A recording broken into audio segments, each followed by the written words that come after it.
Esse é o T40. A Jack chama ele de SUV, só que ele não passa de um hatch aventureiro anabolizado. Esse é o WRV.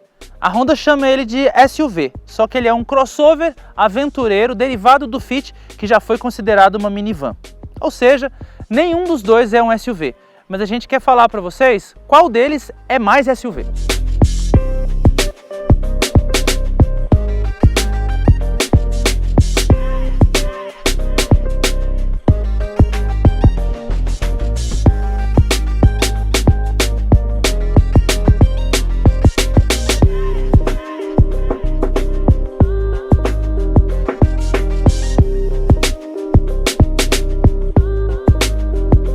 Esse vídeo vai ser um pouco diferente porque nós não vamos andar nos carros, a gente já testou esses carros aqui em diferentes ocasiões. Se você quiser ver um vídeo mais completo sobre o T40, clica nesse link aqui que você vai ser direcionado para o vídeo específico.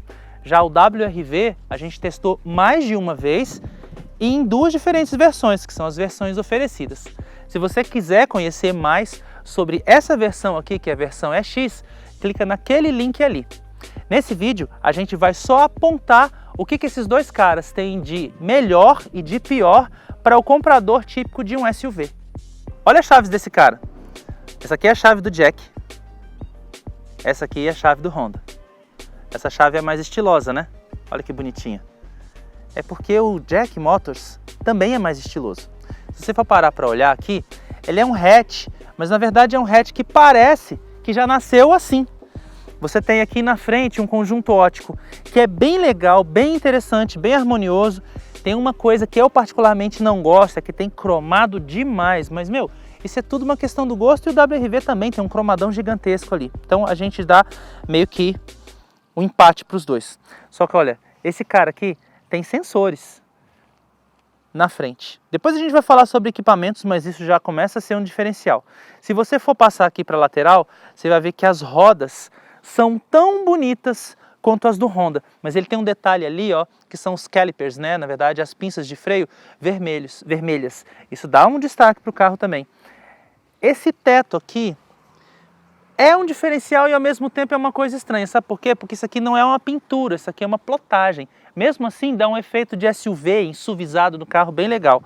Isso aqui é bacana. Esse cromado fica assimétrico aqui atrás e vem até aqui. E faz complemento com as maçanetas que também são cromadas.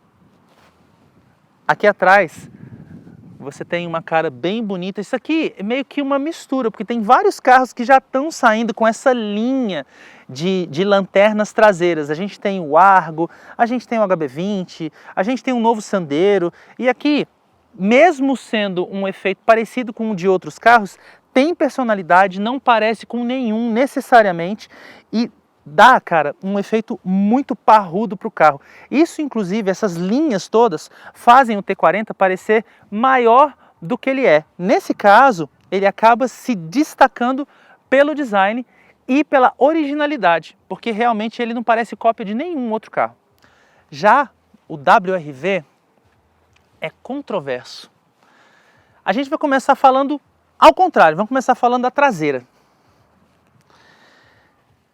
Não é pessoal, mas eu não consegui encontrar ninguém que gostasse do efeito dessas lanternas. Eles resolveram mudar em relação ao Fit, porque o Fit, na verdade, tem um prolongamento das lanternas aqui até aqui. Eles tiraram isso, colocaram um aplique aqui de preto brilhante, resolveram fazer um prolongamento aqui embaixo que deixou o WRV meio com a bunda caída. Fica estranho. O que a gente pode fazer? A Honda quis assim. Aqui do lado, tirando aquele ressalto, porque a frente do WRV é um pouquinho mais gorda, mais alta, a gente tem uma lateral muitíssimo parecida com a do Honda Fit, com apliques dos paralamas. Então, sobre a lateral a gente não tem muito o que falar. A gente só está vendo aqui efeitos de SUV. Esses apliques nos paralamas, aquele suportezinho ali no teto, aquele rack no teto, não é? E o restante parece muito, as portas são iguais às portas do Fit e tal. A frente ela é também controversa, mas ela é um pouco mais harmoniosa do que a traseira. Quando você olha desse ângulo aqui, você consegue ficar um pouco mais convencido do efeito parrudo que a Honda quis colocar aqui no WRV para ele parecer com um SUV. Mesmo assim, para a gente ainda também não é a melhor solução. Na nossa opinião, o Fit é muito mais harmonioso e a tentativa da Honda de fazer o WRV se tornar um SUV de verdade acabou deixando ele um pouquinho exagerado, e como ele não é unanimidade, a gente dá a vitória em estilo para o T40. Vamos falar sobre espaço e usabilidade. O T40, ele não é um carro pequeno não, na verdade ele é largo, isso acaba aumentando essa sensação de amplitude aqui para quem vai na frente principalmente, né? Inclusive você tem bastante espaço para os ombros, quando você fecha as portas, vou fechar aqui só um instantinho, você vê que fica longe, ó, não é aquele carro que fica aqui bem pertinho, então de todo jeito não é um carro espremido. Tem algumas vantagens e algumas desvantagens. Vamos falar sobre esse encosto de braço aqui. Ele é mais útil do que o do WRV porque ele é mais alto, só que ele encosta nos bancos e o couro fica fazendo nheco, nheco, nheco o tempo todo. Outra desvantagem é que ele só tem ajuste de altura da coluna de direção e com pouca amplitude, tá vendo? A Jack sempre deixa a desejar. Nem os carros mais caros e mais luxuosos têm esse ajuste de distância do volante. Poxa, isso aqui é uma falha muito grave, sabe? Ainda mais para um carro que custa quase 80 mil reais, a gente vai falar sobre o preço depois. Mas de forma geral, aqui na frente você encontra bastante espaço. Os bancos, eles têm várias posições de ajuste, você ajusta o encosto, o assento, a altura do assento, né? E ele é um carro também até prático, só que ele não é mais prático do que o WRV, depois a gente vai falar por quê. Aqui você tem um nicho que é até razoavelmente profundo, dá para você colocar carteira, celular apoiado aqui, uma entrada USB e uma entrada auxiliar. Não sei para que existe entrada auxiliar ainda, porque ninguém usa. Mas tem a entrada USB aqui e uma tomadinha de 12 volts para você encaixar o seu aspiradorzinho de pó da Polishop. Aqui você tem porta-cartão. Mano, alguém coloca cartão aqui? Não sei, mas tem porta-cartão aqui e dois porta-copos que a Jack insiste em usar um deles como porta-cinzeiro. Que legal para quem fuma, mas eu acho que já está demodé. Deixa guardado ali. Nas portas a gente tem nichos que são, cara, grandes, dá para você colocar garrafa, um monte de coisa aqui, né? E é legal, só que também não passa disso. Aqui na frente é tudo o que ele tem em termos de porta-objetos. Fora, óbvio, o porta-luvas que tem uma capacidade razoável. Não é enorme, mas também não é minúsculo. Aqui atrás a gente começa a perceber aquela coisa de ser... Ai, tá vendo como que é difícil? A gente tem como padrão deixar os bancos sempre totalmente recuados. E aqui você percebe, ó, meu 1,90 m não encaixa com os bancos totalmente recuados. As pernas estão bem aqui na frente e nem se eu quiser eu consigo. Vou ter que colocar esse banco aqui a meia distância lá, né, chegar bem para frente para eu conseguir ter algum conforto. O espaço para a cabeça também está no limiar, ó, tá vendo? Não dá nem para eu encaixar o meu dedo direito aqui em cima. Se eu encostar um pouco mais para trás, se eu chegar para trás e ficar acomodado do jeito que deve ser, a minha cabeça roça no teto. O espaço para os ombros, pelo menos esse, é adequado, mas não para 3 pessoas. É claro que eu sou uma pessoa de estatura alta, só que 3 pessoas aqui realmente vão um pouquinho espremidas. Pelo menos essas pessoas vão contar com apoios de cabeça e cintos de segurança para todo mundo. Isso já é ótimo. Aqui atrás a gente tem uma coisa interessante. A Jack disse que esse porta-malas tem 450 litros. Não tem. Provavelmente o padrão de medidas dele é diferente, mas a gente consegue perceber aqui algo em torno de... É muito subjetivo isso que a gente vai falar, estamos cientes, não temos equipamento de medição, mas a gente consegue ver algo parecido com o que o Sandero, por exemplo, oferece, algo em torno de 320 a 350 litros no máximo. Não é uma capacidade pequena, especialmente para um hatch aventureiro, só que ele tem uma desvantagem, é muito alto esse vão aqui, ó. O carro já é alto e você realmente tem que pegar as bagagens, subir bastante para colocar aqui. Além do mais, aqui ele também não é muito profundo. Tem esse vão, esse degrau aqui, e ele não é muito profundo. A maior vantagem que ele tem é de quase não ter reentrância. Você vê que tem uma pequena reentrância aqui e outra ali. Então, para você conseguir encaixar a bagagem aqui, não vai ser difícil não.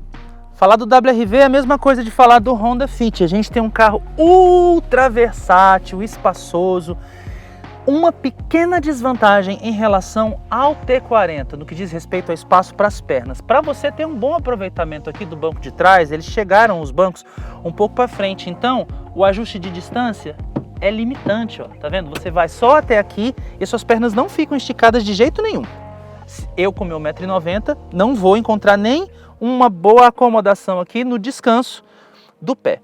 Mas vamos falar sobre o espaço de uma forma geral. Espaço para a cabeça, ó, sobra. Espaço para os ombros, adequado. Ele tem um pouquinho menos largura do que o T40, mas isso não chega a ser desconfortável. Uma desvantagem que a gente já falou é esse apoio aqui, que ele é baixo. Para você aproveitar realmente esse apoio, você tem que dirigir assim, meio igual, mano, certo? Só que, cara, ele é um dos carros mais versáteis que tem. Sério, dentre todos os carros. Porque, olha só, você tem porta-objetos aqui, você tem mais um nicho pequenininho aqui que serve para colocar moedinhas para você pagar pedágio de repente, 2 porta-copos e mais uma bandeja aqui que é bem razoável, 2 entradas USB, em vez de ter uma entrada auxiliar, né, que a gente acha desnecessário, mais a tomadinha de 12 volts para ligar o seu liquidificador da Polishop. Aqui na porta você ainda tem um porta-objetos, que é um pouco menor do que o do T40, mas mesmo assim é bastante prático.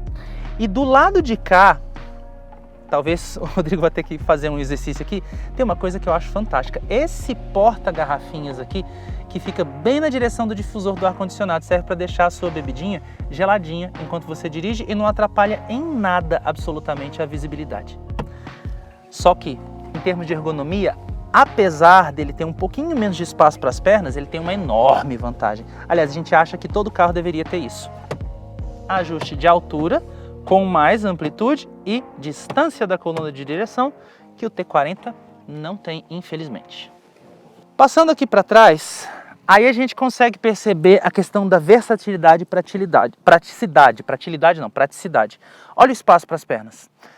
Deu resultado aquela coisa de deixar os bancos um pouco mais para frente, com menos espaço para o motorista e para o passageiro, porque os ocupantes aqui do banco de trás, eles realmente vão encontrar bastante espaço para as pernas. Olha só, eu, meu 1,90 m, bem acomodados aqui e com um pequeno espaço ainda até encostar no banco dianteiro. Como a largura é um pouco menor, 3 pessoas também vão um pouquinho espremidas aqui, mas não é muito diferente do que acontece lá.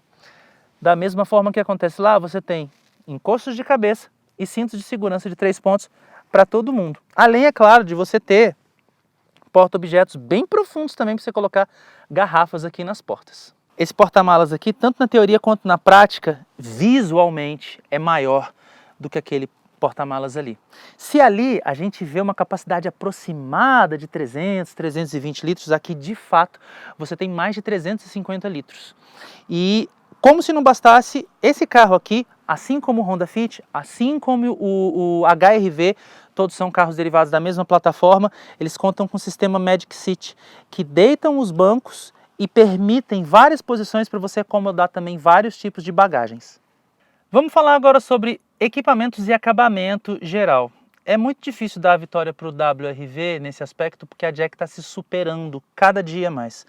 Tudo que você olha aqui tem qualidade, os plásticos são inclusive de boa qualidade, boa textura, não tem nenhum erro de encaixe, não tem nenhuma rebarba em lugar nenhum, e ele ainda tem alguns detalhes que deixam o carro um pouco mais requintado, como por exemplo esse aplique imenso aqui de couro ou de material sintético que imita couro, não importa, só que com costura de verdade vermelha no painel. Isso traz uma sensação de requinte do caramba.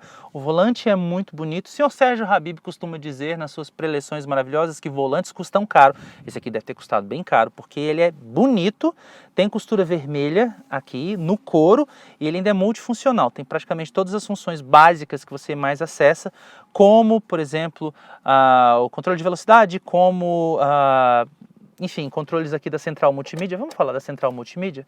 A propósito, deixa o carro ligar, deixa a central multimídia carregar e vai demorar. Esse é um problema da central multimídia da Jack. Ela responde lento e ela não tem nem um layout muito bonito, nem muita praticidade para você acessar os comandos, e ela tem pouca usabilidade também. Parear um celular aqui, por exemplo, é uma coisa super difícil, só funciona com cabo, isso quando funciona. A qualidade sonora também é ok, tipo, funciona bem para ouvidos não treinados que não se importam com equalização sonora. Apesar de ter um equalizador gráfico aqui com bastante faixas, né, mas mesmo assim ele não funciona lá essas coisas, né? Agora ele é um carro bem completo e nesse aspecto, em termos de equipamentos, ele ganha também do WRV. Por quê? Você tem aqui controle de tração, controle de estabilidade, todas as babás eletrônicas, freios ABS com distribuição eletrônica de frenagens, airbag duplo, pena que só tem duplo, não tem mais airbags espalhados aqui pela cabine, né?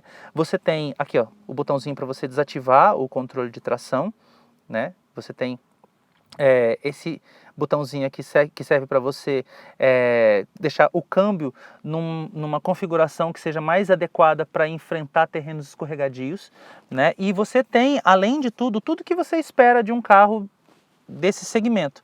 Vidros elétricos com One Touch nas 4 portas, enquanto aquele ali só tem nas portas dianteiras. Você tem ar-condicionado automático de uma zona só. E, aliás, todo o ar-condicionado dos carros da Jack são super dimensionados, então vai gelar muito bem em qualquer época do ano.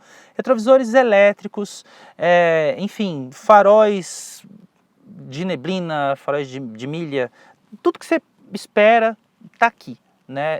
Inclusive, esse retrovisor aqui, que não é eletrocrômico, mas você tem uma coisa bacana, que é essa câmera frontal.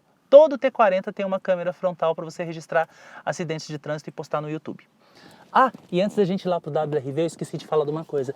Esse cara aqui, exclusivamente, tem uma entradinha USB aqui. Olha que bonitinho. Inclusive, ela é iluminada, ó. Estamos no WRV, que tem esse bim, bim, bim. Isso é tão chato. Vamos virar a chave. A gente vai falar e vai continuar com esse bim, bim, bim o tempo todo, que eu não sei para que serve, mas é como se fosse assim. Escuta, se lembra que a chave está no contato, como se a gente não soubesse. Vamos falar dos equipamentos aqui, antes de falar do acabamento. Porque acabamento é bom, mas o do T40 é melhor. A gente vai falar disso aqui por último. Ele tem também o básico, mas tem menos coisa do que aquele. A central multimídia desse cara aqui é ok. Ela não tem o melhor layout, ela não tem tanta usabilidade assim, mas a qualidade sonora é melhor do que daquele cara ali. Você tem, inclusive, uma forma de equalizar que é mais eficaz e deixa o som mais limpo. A gente já falou da coluna de direção, né, que ajusta em profundidade e em altura. O volante é multifuncional, mas tipo assim, dentro daquilo que está adequado também. Tem controle de volume aqui, tem o cruise control aqui e tem os comandos de telefonia aqui. Fora isso, o câmbio é CVT e acabou. Não tem nenhum ajuste para ele. Você não tem nenhum botão em lugar nenhum para desligar controle de tração e estabilidade, porque ele não tem controle de tração e estabilidade. Ai, ai.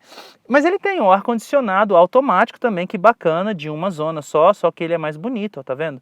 Para você, os comandinhos são digitais. Os vidros são elétricos nas 4 portas, mas só os dianteiros têm um One Touch. Aqui o retrovisor também tem essa bendita lingueta. Não é eletrocrômico, tá? Não vamos exigir isso, né? De um carro de 83.700. Mas ele não tem uma câmera, então você não tem como registrar acidentes, nem bizarrices, nem um meteoro caindo aqui na Terra. Fora isso, aquele cara tem bancos revestidos em couro, esse aqui tem bancos revestidos em tecido, e é essencialmente isso. Para quem que a gente tem que dar a vitória, então, em termos de equipamentos? Para o chinês. O Jack T40 CVT tem motor mais potente do que a versão com câmbio manual. Lá é 1.5, um pouco duro aqui para tirar. E esse aqui é 1.6 DVVT, sopa de letrinhas, não sei o que lá. Só que ele tem uma quantidade de potência e de torque bem interessante para um motor 1.6. São 138 cavalos, só que ele é exclusivamente a gasolina, portanto 138 cavalos com gasolina e 17,1 kgfm de torque. Ele é 100 kg mais pesado e ele tem um câmbio um tiquinho mais, como é que a gente vai dizer? Pior do que o câmbio do WRV. Os dois são CVTs, mas esse aqui tem acoplamento por embreagem e aquele ali tem acoplamento por conversor de torque. Esse aqui demora um pouco mais para poder responder. Então, o desempenho deles fica muito parelho. É claro que em números absolutos, em quantidade de potência, de torque e a relação de peso-potência, peso-torque, esse aqui ganha. Na prática, porém, eles acabam empatando justamente por causa disso. Vamos falar do motor ali do Honda. Todo motor de Honda, dependendo do carro que você está andando, dá a impressão de que rende mais do que ele rende na verdade. Acho que é porque o aproveitamento do motor é sempre bom, o aproveitamento térmico, as perdas mecânicas são menores. Aqui ele tem aquele mesmo motor que todo mundo já conhece, 1.5, sopa de letrinhas, até 116 cavalos com etanol, né? E 15,3 kg de torque. Você pensa assim, é pouco, mas ele é um carro 100 kg mais leve e ele tem esse câmbio CVT que é tipo, não tem troca de marcha, nem virtual, nem nada, nem pedal shifters, só que funciona bem. É um cara que funciona a contento para o segmento de mercado e para a proposta do carro. Então, tá mais do que excelente, especialmente porque esse SUV é leve. Chinês, custa 79.500, mais ou menos. Japonês, 83.700, R$4.200 a mais para aquele cara ali, que é menos equipado, mas é mais espaçoso, é mais confiável, mas é menos potente.